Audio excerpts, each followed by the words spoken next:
আসসালামু আলাইকুম, কেমন আছেন সবাই? আমরা নূরের দাদু বাড়িতে যে ছাদ বাগানে গাছ লাগাই রেখে গেছিলাম, এই যে সে গাছগুলো হয়ে গেছে ঘাটকুল হয়ে গেছে।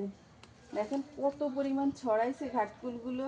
ভিতর দিয়ে আবার ড্রাগন গাছ লাগাই দিয়েছে নূরের দাদু। দেখি আমরা এবার ঘাটকুলগুলো আজকে তুলে নিচ্ছি।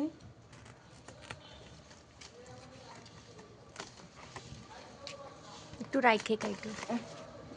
এই দেখেন কি সুন্দর হয়েছে ঘাটকুলগুলো। যদিও আম্মাকে বলছিলাম যে কেটে খেয়ে ফেলেন, সে আবার খায় নাই, রেখে দিছে আমাদের জন্য।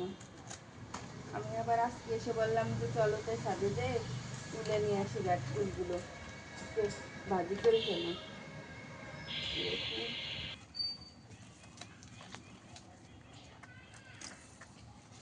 এই যে সবগুলো প্রায় হয়ে গেছে কাটায়, দেখেন কতগুলো হয়েছে। ঝুড়িতে রাখছি আমি, একদম ঝুড়ি আমার ভরে গেছে। এই যে শেষ সবগুলো কাটা। এই যে দেখেন ঘাটফুল হয়ে গেছে কিন্তু কাটা সবগুলো আমার।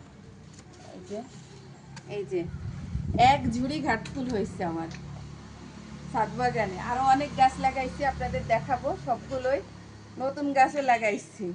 এই যে বাবু ধরো, ছাদ বাগানে আমরা আরো নূরের দাদু মরিচ গাছ লাগাইছে, আমরা মরিচও তুলবো, দেখাবো আপনাদের।